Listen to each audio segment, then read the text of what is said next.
Welcome back. In this lecture, we are going to see changing nature of state in capitalist, socialist economies. Right? Changing nature of state in socialist economies. What are socialist economies? Right? What are socialist economies? We have to start with the definition of socialist economies. Where does socialism lie in seven stages of Marxist dialectical materialism?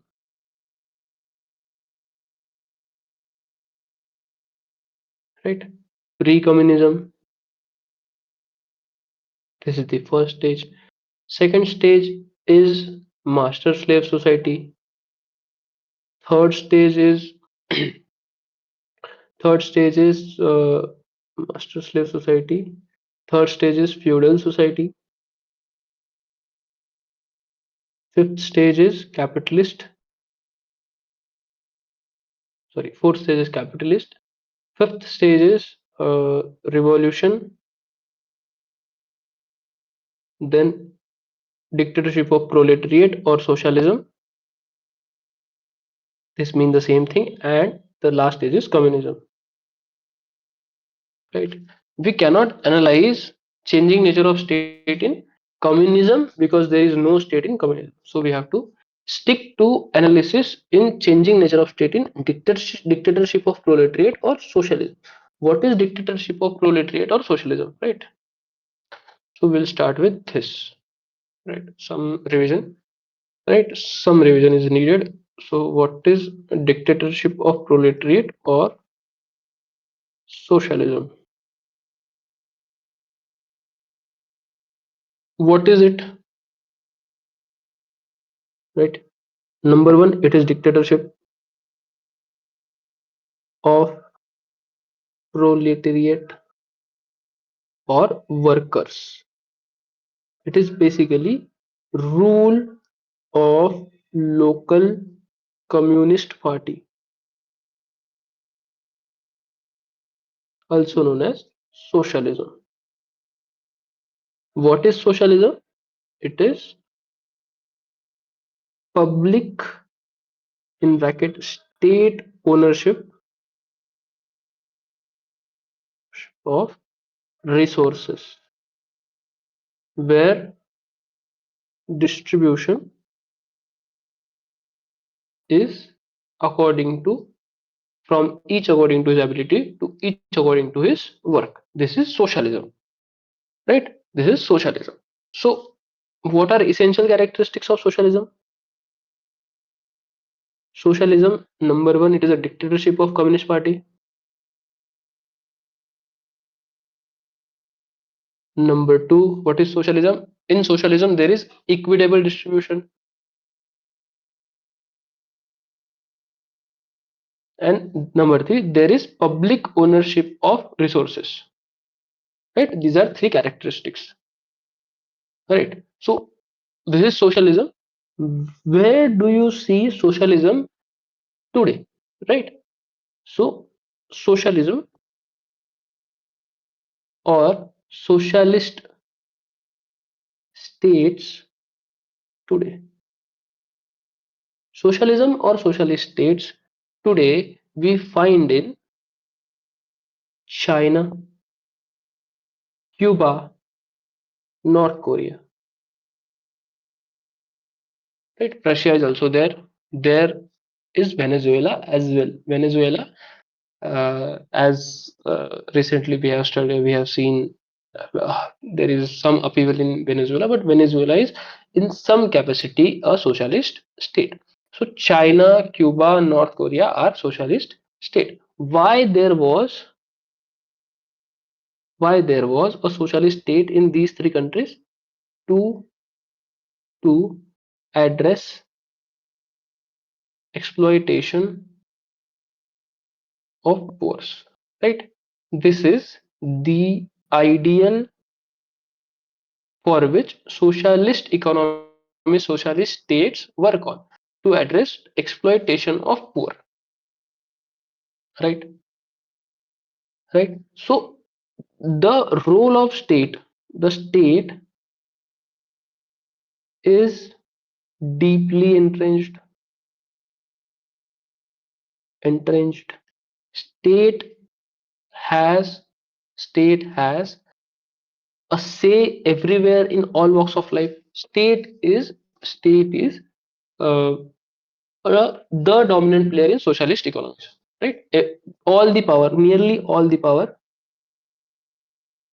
lies in hands of state. Nearly all the power lies in the hand of state. Right? So this is socialist economies. This is socialist economies. To see the changing nature of state in socialist economies, we have to see through it an example. We can see example of Russia as well, or we can see example of China as well. Both follow similar trajectories, but as China is the most dominant socialist economy today, we will understand China, right? Changing nature of socialist economies through example of China, right? So China got independent in 1948, right? Got independent in 1948, and China started with and had a philosophy of Maoism. What is Maoism? Maoism is extremely violent form of socialism. And another characteristic feature of Maoism, which is different from Marxism, is that Maoism is not against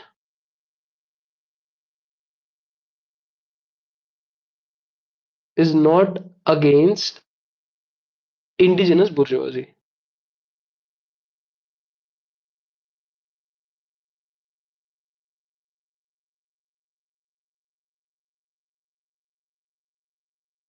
Maoism is not against indigenous bourgeoisie, right? It is not against indigenous bourgeoisie, which are local capitalist, right? These are local capitalist. Maoism is against the international capitalist, right? China started with this. China started with extreme Maoism. Then Maoism, two or three blunders happened. You see global no, no, no, no. Great leap forward happening. There is cultural revolution happening, right? With great leap forward and cultural revolution, nearly 10 million people died. 10 million people died, and with and there was general lack of growth, lack of economic growth due to doctrines of Maoism. Right, great leap forward and cultural revolution we have seen in Maoism. So this was the start of China. This is how China worked for a lot of time. Right. Then what happens? Then what happens is in 1970s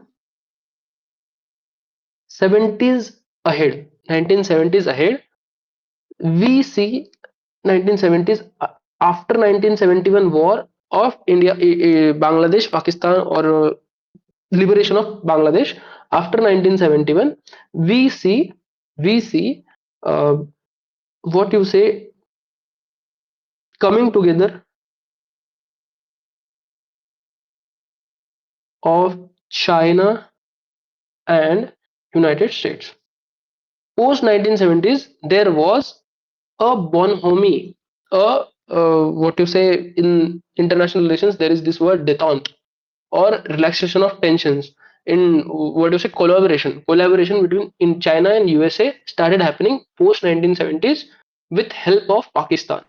Pakistan mediated in this situation, right? This is a very well documented history. So coming together of China and Pakistan, China and US happened in 1970s. When this coming together happened, there was a substantive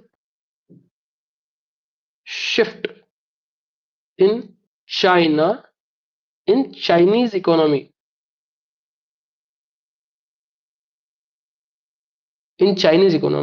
whereby these two two premiers of China, Deng Xiaoping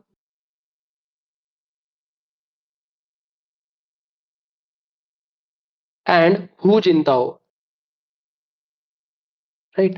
Opening of Chinese economy started with Deng. Deng opened the Chinese economy, opened the Chinese economy, opened the Chinese economy, and China started becoming a manufacturing hub,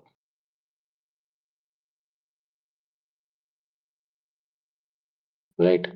Under Deng Xiaoping and Hu Jintao, Deng Xiaoping and Hu Jintao, China politically was socialist,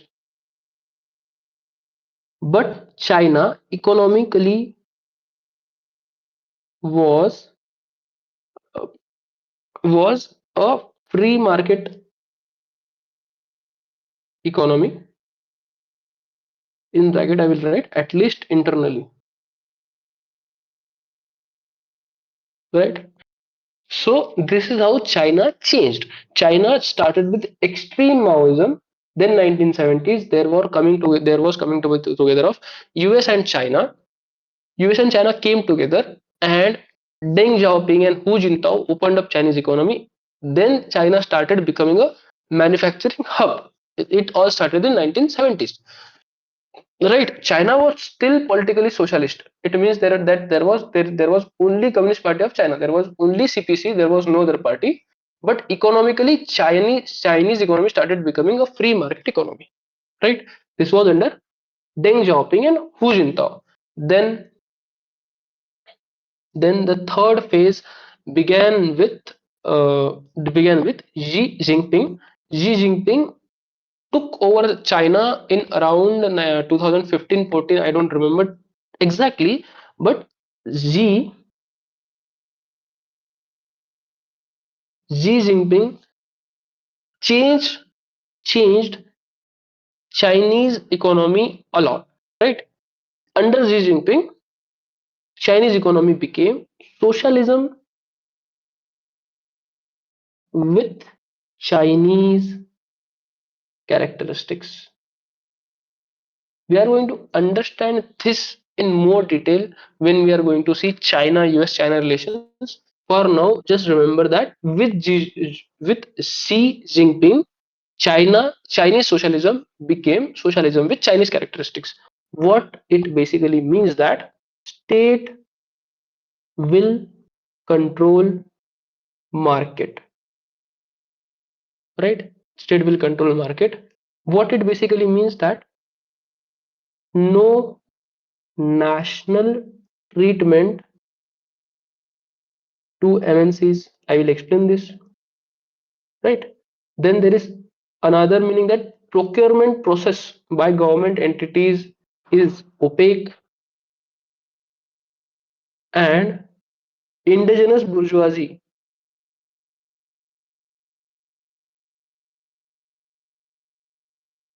will have their say.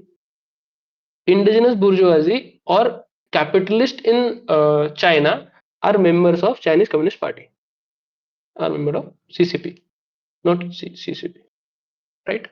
This is how Chinese economy changed. Right. This is how Chinese economy changed from Maoism to Xi Jinping's socialism with Chinese characteristics, which is state-controlled market. Right. No national treatment basically means no national treatment basically means that MNCs which are outside the outside China, with MNCs which basically MNCs basically MNCs basically MNCs will not have the same rule applied as local Chinese companies. Right, as simple as that. The more detailed you can understand in economy.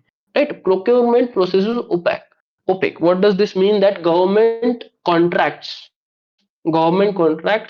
are given to people through a process which is opaque. The distribution of contract has opaque process. and indigenous bourgeoisie, local company owners are members of Chinese Communist Party (CCP). Right. This is how state will control market. Right. This is how China has evolved. Chinese economy has evolved from from Mao and lately forward cultural revolution and support of indigenous bourgeoisie and a closed economy. We see in 1970s with China and US coming together, there was opening of Chinese economy, opening of Chinese economy from with Deng and Hu Jintao, and China started becoming a manufacturing hub. When China started becoming a manufacturing hub, China was politically socialist, but economically it was a free market economy, right? Then this again we see a shift in Chinese politics or Chinese economy with coming of Xi Jinping, who changed the socialism in China. He says that Chinese socialism, is socialism with Chinese characteristics. What does this mean? This basically means that state will control market. Market is going to be there. Market is going to be largely laissez-faire and largely laissez-faire, but within boundaries of China, no other entity will be there. So state will control market. How state will control market? That there is no national treatment for MNCs, that rules that are applied to local companies are different from the rules that are applied to multinational companies. Procurement process is opaque, which means that the government contracts and their distribution is opaque. Then indigenous bourgeoisie will have their say. What does this mean? That indigenous bourgeoisie are basically local capitalists of China are members of Chinese Communist Party. That is how they have their say. Right. Now we have to see characteristics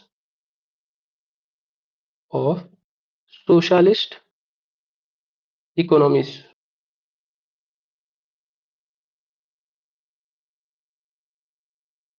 Characteristics of socialist economies. Right? Socialist economies. Hmm. Number one, ideally, ideally, how is party structure of communist parties? It is pyramid with broad base. Right? It was given by Lenin. Pyramid with broad base. Right? Ideally, it should be pyramid with broad base. There should be a lot of people under broad base, and these people will give the leadership agenda, and leadership will give a program of action. Right? Ideally, it should be like this. And extremely ideally, communism suggests society should be stateless. Right? But but uh, communist parties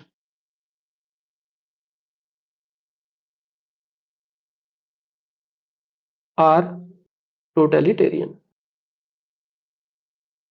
Right? Communist parties are totalitarian. Resources are are concentrated in communist party or dictator, right? For example, uh, Kim Jong Un of North Korea. You see, Kim Jong Un is fat. He is fat. He has a lot of calories to eat every day, but regular North Korean is slim. He is malnutrition and he does not have a lot to eat. So resources can be seen symbolically through this example, where where the the fatness index of North Korea is single-handedly taken ahead by Kim Jong Un, and rest of the country is malnutrition. Right? This is how resources are concentrated in totalitarian states. Right? He eats steak every day. He likes with cheese, and he likes good whiskey, good wine, I guess. Right? I have seen a documentary on him. He's a man of culture. He likes good cigar. But people of his countries are malnutrition. Right? So communist parties are totalitarian, and resources are concentrated in communist party, not with the people. This is their, what is the characteristics of socialist economies? There all the resources are concentrated with communist party, right? Then Hannah Arendt called Stalinism kind of socialism. Stalinism she called to be totalitarian. Then there is Karl Popper. Karl Popper called socialist economies to be closed societies. There is Raymond Aron.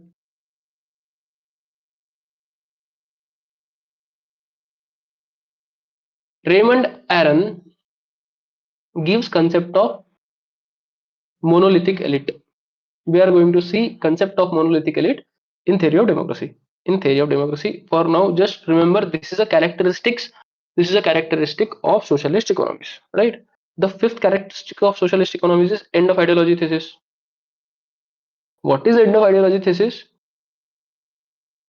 That irrespective of ideology,